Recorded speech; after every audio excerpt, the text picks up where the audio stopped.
Hello and welcome to The Normal Person Show, where I talk about normal things, and I'm a normal person whose special interest has not been a child-murdering clown rom-com for over 5 years. I had to take stuff off my wall for this. I had to scrounge shit up. Commit to the bit. I don't think that's even all of it. I think I have a problem. So, I've always really wanted to be an expert on something. I've always wanted to know everything there is to know about one specific subject. And I've always been a jack of all trades, of course, c'est la vie. I still don't think I'm an expert on anything, but if anything comes close, it would be Stephen King's It. I've seen the miniseries and both movies over 10 times each. I've read and annotated the over 1,000-page long book 4 times. I've written partial It screenplays and short film scripts, plotted out notes for an It musical. And I have an ongoing half-fantasy of writing and or directing the next It reboot in 2044, which I have many notes on and a soundtrack playlist for. I have written so much fan fiction. So, unsurprisingly, I have opinions. Eddie Kaspbrak is not only my favorite character in It, but just my favorite character in general. Book Eddie. We'll get into that. Now, what I've come to discuss with you today is the Eddie-Sonia confrontation. By the way, here's your obligatory spoiler warning for, all It media. You don't need to have seen or read any of it to watch this. I'll be providing a lot of context in the video, but it definitely helps if you have. So, if you don't know, the Eddie-Sonia confrontation is a scene where Eddie disobeys his very controlling mother, pledging allegiance to his friends despite her warnings for him not to. It's also when Eddie confronts his mother about his medicine and his illness, which she has been telling him to take and convincing him he has, respectively, his whole life, being fake. It's all made up. Sonia Kaspbrak, Eddie's mother, has a disorder called factitious disorder imposed on another, or FDIA. You might have heard it called Munchausen syndrome by proxy, but FDIA is the correct term for it. Basically, since Eddie was a very young child, Sonia has been claiming to others and telling Eddie himself that he is asthmatic and weak and has a myriad of other health complications, when really Eddie is perfectly healthy. Most sources about the real FDIA report that this behavior is usually done to seek attention, but I personally think that in the fictional case of Sonia, it's more about control. We'll get into that too. Unfortunately, I will not be including analysis about the beloved It musical parody in this video. Or the miniseries. I know, it's terrible. My 2 favorite adaptations, literally. But number 1, the musical is an unofficial parody. It's an eel! And number 2, there literally is no Eddie-Sonia confrontation in either of them to analyze, so maybe I'll analyze Woe next, who knows, I haven't watched it. There are people out there right now who are learning about the beloved It jukebox musical parody, aka, unironically, my favorite It adaptation for the first time right now. Wow. There's a revival happening in New York soon, guys. So I'm gonna go ahead and give a little bit of background information if you have not read the book or seen the miniseries, not the new movies, the miniseries. So feel free to skip to the timestamp on the screen right now if you already know about this. So Eddie's character in the miniseries and the book, which is very similar between those two mediums, is vastly different from his character in the new movies, and both as a kid and as an adult. I'll try and keep this short, but mostly he's a lot softer and kinder, I guess. Movie Eddie is kind of hyperactive, panicky, small and angry, trope. And he's a lot more chill in the book. He does not really use insults or violence unless he has to, against Pennywise. He's not hyperactive, although he is still anxious very often about his health and the danger that the losers are constantly walking into. So I'll play a couple clips just for a quick comparison between the two. I could never sleep with somebody that I didn't love. And I've never really loved anyone. Except you guys. I I'm gonna get us all killed. Hey, give me that. Give me that. Give me that. Let's go, you little turd. Let me get. Yeah. All right, I got it. It's kind of hard to illustrate with just one comparison clip, but I think you get what I mean by now. So, moving on. In order to properly vent my frustrations with the movie, you have to first know what I'm comparing it to. Also, I just really love talking about the book. More than anything else, the book's Eddie-Sonia confrontation is about Sonia. It also says a lot about Eddie's character, but this scene is just irrefutably the biggest Sonia scene in the book, the one with the most character insight and information, mostly because it's told from Sonia's perspective. It's a super interesting breakdown of her motivations and her relationship with Eddie, and I'm going to analyze all of it. I swear I tried to keep the quotes to a minimum, but it's a long scene, and it's all just so good. So what this ends up being is me reading a quote and then explaining and analyzing it, and then moving on to the next quote, just breaking this scene down piece by piece. So let's get started. So Eddie's in the hospital after Henry Bowers, the main bully guy, breaks his arm, and he has this dream about his friends trying to visit him and Sonia sending them away. Turns out that was like prophetic and actually happened. So we go into Sonia's perspective as she disdainfully sends the rest of the losers away, and then she walks back into Eddie's room and finds him awake. Except that her sense of relief was marred by fresh unease now, looking into Eddie's face. He was not asleep as she had thought he would be. Instead of a drugged doze from which he would wake disoriented, dim-witted, and psychologically vulnerable, there was this sharp, watchful look, so different from Eddie's usual soft, tentative glance. Hey, Editing Ghost here. I literally forgot to just film this section, so hope you like this Pennywise picture while I analyze the above quote. Okay, so that's already a little fucked, right? Just the wording of psychologically vulnerable especially sticks out to me.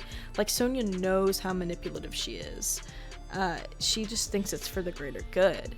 And she has this thought that Eddie looks like he's been waiting for her and that should have made her happy, of course insinuating that it doesn't. She knows something's up. And then Eddie says this: "You sent my friends away." The words came out flatly, with no doubt or question in them. She flinched almost guiltily, and she was immediately furious with herself and him for feeling that way. So she smiled at him. "How are we feeling today, Eddie?" That was the right response. "How are we feeling?" she asked again when he didn't respond. She thought he hadn't heard her. Eddie still didn't respond. She came farther into the room, hating the tentative, almost timid feeling inside her, distrusting it because she had never felt tentative or timid around Eddie before. Eddie did not smile back, and still he did not reply. "Eddie, are you hearing me?" "You sent my friends away," he repeated.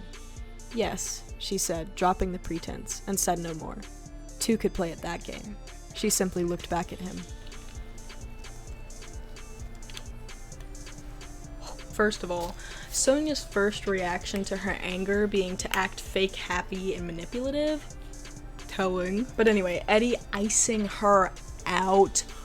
Ooh, go girl, give us nothing, but like actually in a good way. Sonia keeps talking to Eddie about the doctors and such, and the whole time Eddie doesn't respond at all. Sonia wants reactions out of him. She wants to know that she's still affecting him, that he's still influenced by her.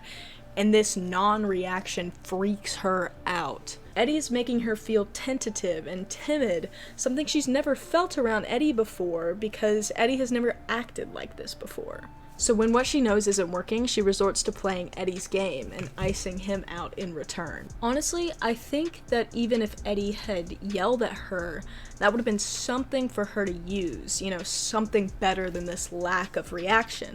But Eddie isn't like a loud and explosive when angry person, like he is in the movie. He's a quiet when angry person. Eddie is actually livid right now. But a strange thing happened. A terrible thing, really. Eddie's eyes seemed to grow somehow. The flecks of gray in them seemed actually to be moving like racing storm clouds. She became aware suddenly that he was not in a snit or having a poopy or any of those things. He was furious with her, and Sonia was suddenly scared because something more than her son seemed to be in this room. Okay, besides having a poopy, What a raw fucking paragraph, right? I mean, it kind of speaks for itself. Eddie's anger scares her. Of course, he's been mad before, like she insinuates, but this is a serious, mature kind of anger, which is elaborated upon in a second. Speaking of, for my other Stephen King girlies out there, I think the more than her son might be supposed to allude to Maturin or the other, because the same thing happens to the other losers too, and that's kind of what's insinuated. For my non-Stephen King girlies, literally don't worry about it. Don't even. It gets weird. But I personally like to interpret this aura more as maturity, power, and clarity. This scene is one of the very, very few moments of real clarity Eddie ever gets. The other main one, of course, being his death scene. And that's just so sad and so good. Also, guys, I'm sorry if my audio has been weird because I just realized I have been moving around a lot. So I'm gonna try and stay in one place. So after this, Sonia tells Eddie that he's seriously injured and doesn't need any other visitors besides her, and then she blames his broken arm on the rest of the losers. And there's then this big paragraph about how Eddie's dream is to build a soapbox racer and race and banger, something that she's perfectly fine allowing, letting him build it all and all that, as long as it stays a dream. She has no intention of actually letting him speed down a hill in a soapbox racer. But according to her, what a person didn't know couldn't hurt him. This whole soapbox racer deal serves as an allegory for the way all her abuse works.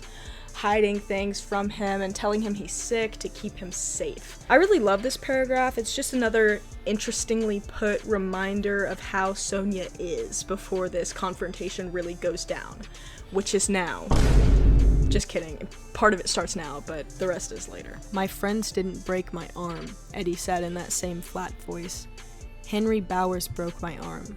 If I'd been with my friends, it never would have happened. It happened because I was alone. This made Sonia think of Mrs. Van Pret's comment about how it was safer to have friends, and that brought the rage back like a tiger. She snapped her head up. That doesn't matter and you know it. That big boy broke your arm because you and your friends crossed him somehow. Now do you think that would have happened if you'd listened to me and stayed away from them in the first place? No, I think that something even worse might have happened, Eddie said. Eddie, you don't mean that. I mean it, he said, and she felt that power coming off him, coming out of him in waves. Bill and the rest of my friends will be back, Ma. That's something I know. And when they come, you're not going to stop them. You're not going to say a word to them. They're my friends, and you're not going to steal my friends just because you're scared of being alone. So, obviously, Sonia is flabbergasted and terrified by this, and she starts crying. Side note, Mrs. Van Pret's comment is covered earlier in this section of the book, and it always really stuck out to me. So, basically, Sonia is ranting to her about how much she disapproves of Eddie's friends, and Mrs. Van Pret, who is her friend and normally never disagrees with her, speaks up and is like, I thought you'd be glad about him making friends. It's safer to be with other children with the killer around and all. Which pisses Sonia way off. It's such a clear example of how insidious she really is because, yes, obviously being with other kids is safer. Like, that is literally just pure logic, but Sonia doesn't actually care about that. She doesn't actually prioritize Eddie's safety. She prioritizes her diluted version of safety. The main component of which is keeping Eddie to herself and maintaining total control over him. And she's just convincing herself that she's doing it all for his sake. And Eddie calls her out on it. You're not going to steal my friends just because you're scared of being alone. Also, back to the aura representing power, she literally calls it that here, so the curtains are just blue. Anyway, the crying. She felt safer in her tears. Usually when she cried, Eddie cried too. A low weapon, some might say, but were there really any low weapons when it came to protecting her son? She thought not. She looked up, the tears streaming from her eyes, feeling both unutterably sad, bereft, betrayed, and sure. Eddie would not be able to stand against such a flood of tears and sorrow. That cold, sharp look would leave his face. Perhaps he would begin to gasp and wheeze a little bit, and that would be a sign, as it was always a sign, that the fight was over and she had won another victory. For him, of course. Always for him. She was so shocked to see that same expression on his face, It had, if anything, deepened, that her voice caught in mid-sob. There was sorrow under his expression, but even that was frightening.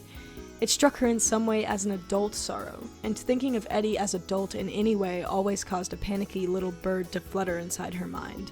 Guys, it happened again. I forgot again. I'm so sorry. I would have just actually filmed these scenes, but the setup I had going kind of a one-shot thing, as you could tell. So anyways, so this is just more of Sonia convincing herself that this is all for Eddie's sake, weaponizing her tears, more of her being manipulative and acknowledging it, but not really, because it's for the greater good, right? And then here comes the maturity theme. This is what ends up making her genuinely cry in a second. Eddie's incredible maturity here, which is really impressive, man is 11, scares the absolute shit out of her. He said it himself now. I love you, Ma, but I love my friends too. I think you're making yourself cry. Eddie, you hurt me so much, she said, and fresh tears doubled his pale face, trebled it. If her tears a few moments ago were calculated, these were not.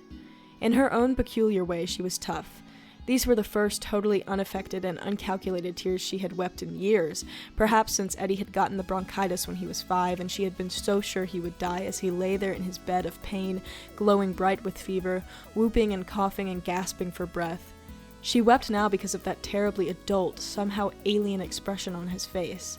She was afraid for him, but she was also, in some way, afraid of him, afraid of the aura that seemed to surround him, which seemed to demand something of her. I love this scene so much. This is such good writing. Okay, I have not combed through the entire book again to fact check this, but besides when Mr. Keen first told him that his medicine was fake, I don't think Eddie has ever really expressed awareness of his mother's manipulation before this point. Not even in his long-ass poetic thoughts. I know he thinks about it as an adult, but obviously that's after this chronologically, so this is a big deal, and that's reflected in Sonia's reaction. Eddie has the power in this situation, which that never happens with them, and Eddie keeps going because he knows that this time he cannot give in to her. Don't make me choose between you and my friends, Ma, Eddie said. His voice was uneven, strained, but still under control. Because that's not fair. They're bad friends, Eddie, she cried in a near frenzy. I know that. I feel that with all my heart. They'll bring you nothing but pain and grief. And the most horrible thing of all was that she did sense that. Some part of her had intuited it in the eyes of the Denbrough boy. And hadn't that same aura been around him as was around Eddie now? The same, but even stronger? She thought yes. So again, this aura is mentioned, and I think this ties in well with my power, maturity interpretation, because Bill has that, and has had that for a while now because of Georgie and the subsequent neglect from his parents, and now in this moment, Eddie has that power and that maturity too. I'd also like to note that Eddie's voice is uneven here, that clearly he's not totally calm on the inside. Just keep that in mind for later. Also, the way Sonia is kind of right, the losers aren't bad friends, and they bring more than just pain and grief, but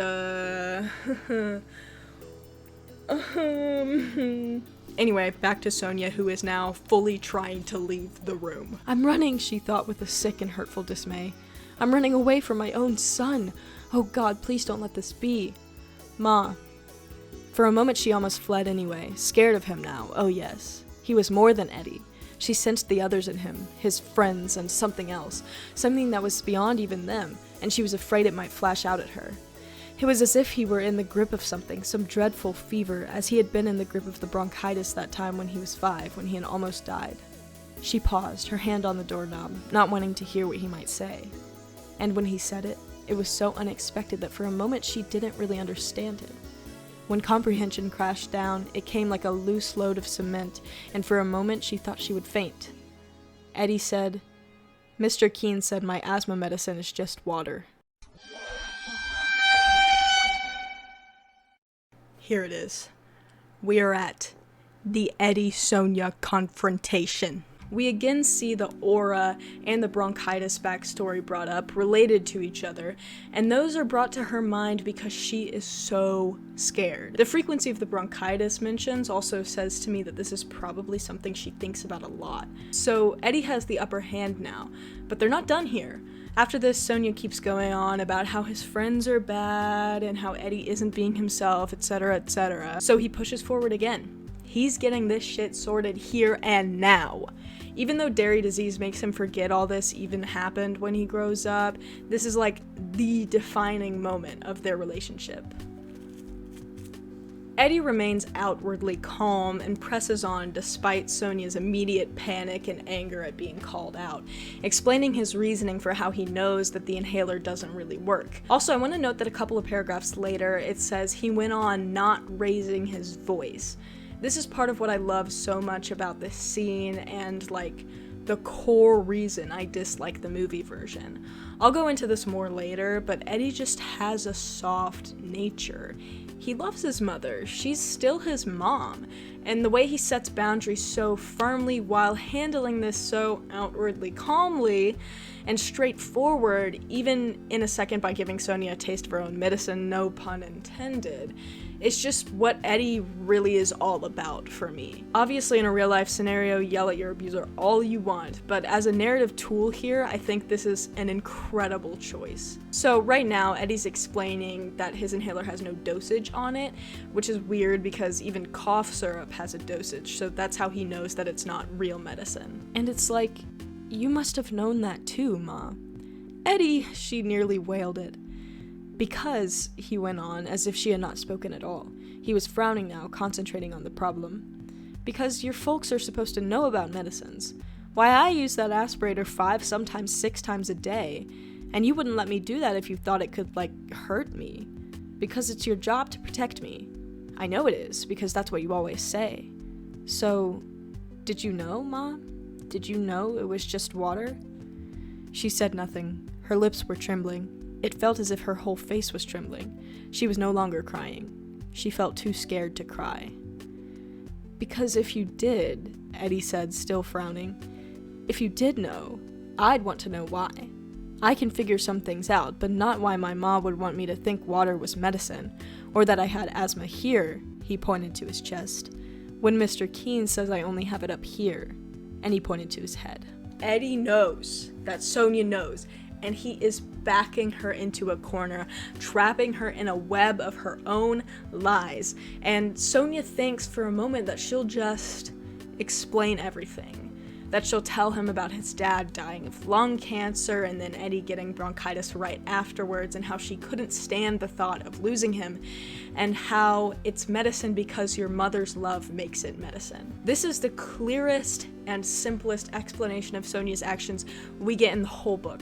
It just lays it all out, and in her perspective too, the core truth behind her motivations, which to me is very cool. But Sonia ends up being too scared to actually say any of this to him. Okay, this one is a longer quote, but it's my favorite part of my favorite scene in the entire book, so I'm not cutting any of it. But in the end, she said nothing. Her fright was too great. But maybe we don't have to talk about it, Eddie went on. Mr. Keene might have been joking with me. Sometimes grown-ups, you know, they like to play jokes on kids. Because kids believe almost anything. It's mean to do that to kids, but sometimes grown-ups do it. Yes, Sonia Kasprick said eagerly. They like to joke, and sometimes they're stupid, mean, and... So I'll kind of keep an eye out for Bill and the rest of my friends, Eddie said, and keep right on using my asthma medicine. That's probably best, don't you think? She realized only now, when it was too late, how neatly, how cruelly she had been trapped. What he was doing was almost blackmail, but what choice did she have? She wanted to ask him how he could be so calculating, so manipulative. She opened her mouth to ask, and then closed it again. It was too likely that, in his present mood, he might answer. But she knew one thing. Yes, one thing for sure. She would never, never, never set foot into Mr. Nosy Parker Keene's drugstore again in her life. His voice, oddly shy now, interrupted her thoughts. Ma? She looked up and saw it was Eddie again, just Eddie, and she went to him gladly. Can I have a hug, Ma? She hugged him, but carefully, so as not to hurt his broken arm, or dislodge any loose bone fragments so they could run an evil race around his bloodstream and then lodge in his heart. What mother would kill her son with love? And Eddie hugged her back. Honestly, Sonia herself says it best. Eddie is being calculating and manipulative, and it's fucking glorious. I love this for him so much. Like, he just uses Sonia's own tactics to back her into a corner and get his friends back. And all of this in subtext, all of him without him going, "Fuck you, mom, my medicine's fake, I'm gonna go be with my friends." Instead, he's sweet. He gives her this benefit of the doubt charade that she latches onto, and then immediately makes it backfire on her. Lets her know that he knows what her motivations are, and he doesn't believe the medicine is real, but he's willing to keep playing along as long as she cannot cross this boundary. She fucks with his friends, it's all over for her. This is what I meant by him giving her a taste of her own medicine. And once he's secured his friends, he can let go of the whole exchange and return to being just Eddie. He closes their conversation with a hug, with this providing of relief to Sonia. And of course the irony in what mother would kill her son with love. This scene is not something that I expected from Eddie when I first read the book, considering his character up until this point. And clearly Sonia didn't expect it either. And this section, it's just so good, guys. I don't really have a conclusion for this part because it's just so good. A new section of the chapter starts here, and I'm putting that all in unedited too because it's pretty short for like a section of a chapter. And note that we are now in Eddie's perspective instead of Sonia's perspective. As far as Eddie was concerned, his ma left just in time. During the horrible confrontation with her, he had felt his breath piling up and up and up in his lungs and throat, still and tideless, stale and brackish, threatening to poison him. He held on until the door had snicked shut behind her, and then he began to gasp and wheeze. The sour air working in his tight throat jabbed up and down like a warm poker. He grabbed for his aspirator, hurting his arm but not caring. He triggered a long blast down his throat. He breathed deep of the camphor taste, thinking, it doesn't matter if it's a placebo, words don't matter if a thing works. He lay back against his pillows, eyes closed, breathing freely for the first time since she had come in. He was scared, plenty scared. The things he had said to her, the way he had acted, it had been him, and yet it hadn't been him at all. There had been something working in him, working through him, some force, and his mother had felt it too. He had seen it in her eyes and in her trembling lips. He had no sense that this power was an evil one, but its enormous strength was frightening. It was like getting on an amusement park ride that was really dangerous and realizing you couldn't get off until it was over, come what might. No turning around, Eddie thought, feeling the hot, itchy weight of the cast that encased his broken arm. No one goes home until we get to the end. But God, I'm so scared, so scared. And he knew that the truest reason for demanding she not cut him off from his friends was something he could never have told her. I can't face this alone. He cried a little then, and then drifted off into a restless sleep. He dreamed of a darkness in which machinery, pumping machinery, ran on and on. There's a contrast between this scene and another scene in the book that I find interesting. In this other scene, Eddie and the losers are building a dam together, and we get this quote. Eddie felt uncertainty at first, then a sense of glee, and finally an entirely new feeling. One that was at the same time weird, terrifying, and exhilarating. Power. That was what that feeling had been. Power. It seems like while it is a very unfamiliar feeling to him, Eddie's impression of power here is pretty positive. It develops along with this gleeful feeling, and he goes on to talk about how certain he is that the dam will work. But in the post-Eddie-Sonia confrontation scene, the realization of power seems more negative, scarier.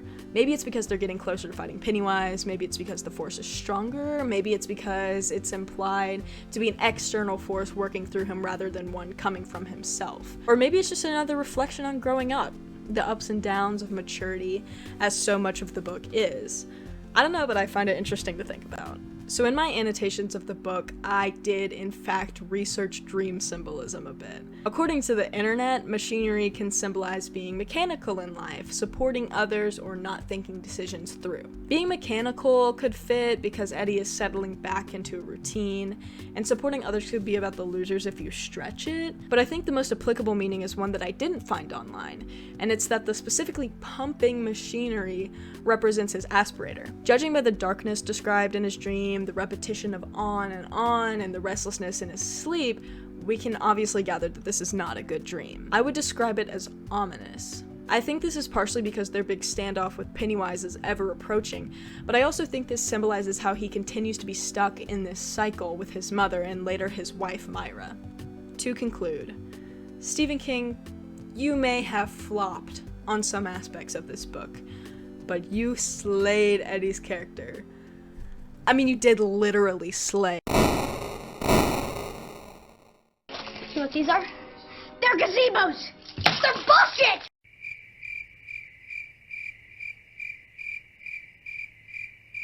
Yeah, I hope you can kind of already tell why I dislike this scene if you remember how it goes, but don't worry, I'll explain if you don't. By the way, do y'all like my shirt?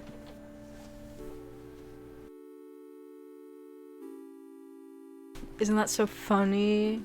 Relevant to the video? Yeah, I'm funny like that, so.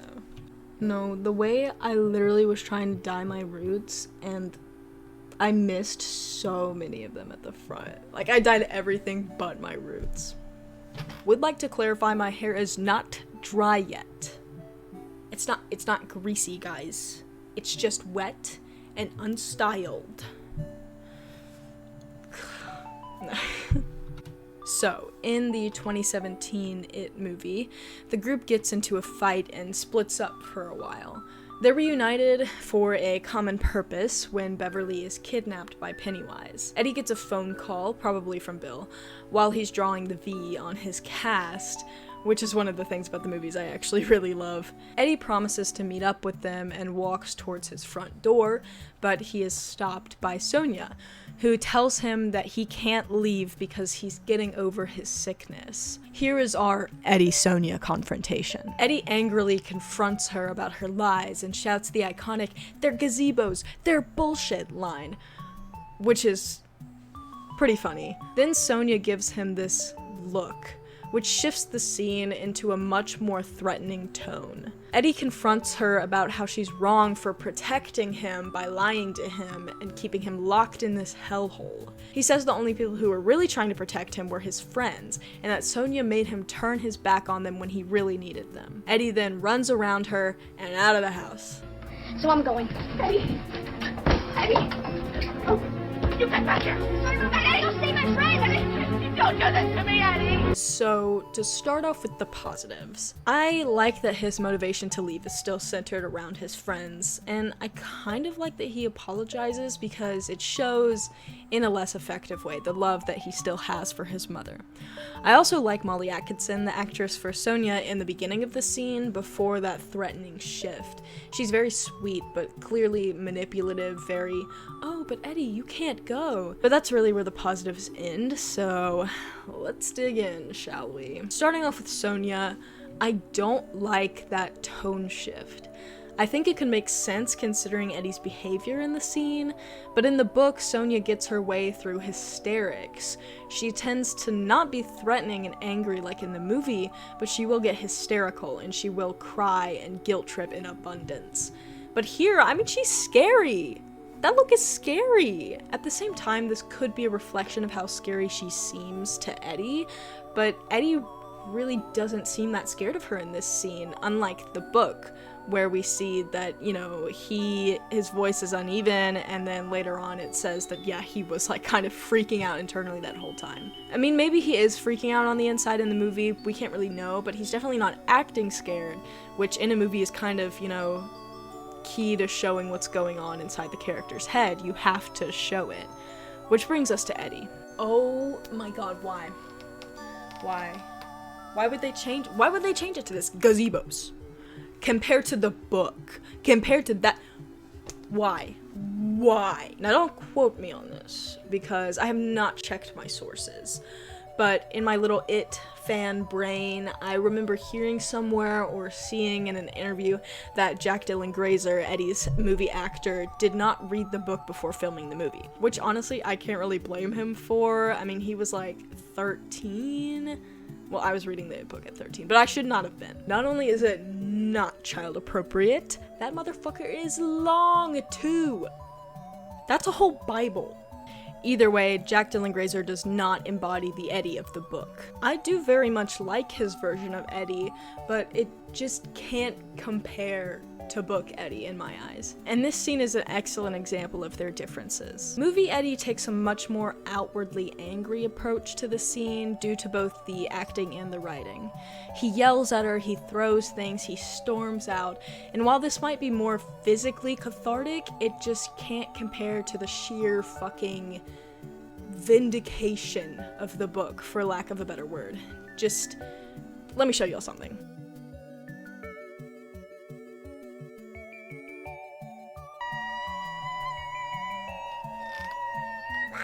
Because here's the thing. For me, softness is inherent to Eddie's character arc. Eddie Kaspbrak is soft. He's not very physically strong, he's kind, he has so much love inside of him, and he has so much love for his friends, and he's scared so often. And alongside of all that, and not in spite of it, Eddie is brave. Eddie is incredibly strong and brave, and he will do anything for his friends, including fighting a cosmic space horror and dying. In the book, Eddie learns about love and friendship, learns that he can be soft and brave at the same time, that he doesn't need to bury a part of himself to be strong, that he can break out of the cycles of abuse he's been trapped in his entire life. And just as he reaches that point of realization and clarity, he dies. It's tragic. Eddie was brave.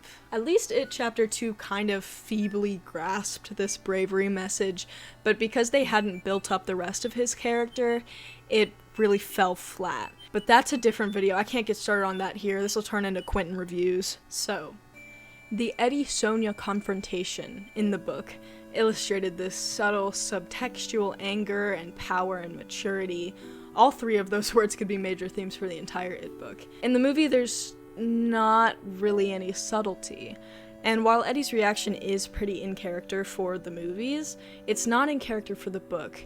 And I'm mad because I like the book better. But seriously, it's hard to compare and explain why I don't like this one scene alone without delving into Eddie's entire character across the various It canons. The movies didn't do Eddie Kaspbrak's original character justice, and so many of the things I dislike about Eddie in the movies hinge so strongly on Eddie's character and character arc across the whole book. They failed my boy! I just hope I've given you enough explanation and enough context to properly communicate the mastery of the book's Eddie-Sonia confrontation scene and the comparative failure of the movies. This is my first video essay I've ever made, and it was really fun, so let me know if you want me to make more, because I can talk about the leper scene. Oh, I can talk about the leper scene. So yeah, thanks for watching. You know, classic drop a like if you liked it, consider subscribing if you want to, and stay tuned for possibly more It content coming your way. Bye. Yeah, I thought it would be, funny if I just started dyeing my hair out of nowhere, because I needed to dye my hair today anyway. I wanted to, and so I was like, let me just like do that. I should have dyed my eyebrows too. I need to dye those. Maybe I'll do that in a little bit. Maybe I will do that tonight, because I can just like splash some water on my face and having to like, instead of having to like go into the shower. Oh lord. Look at these roots. That's a disaster. Never let me become a hairstylist.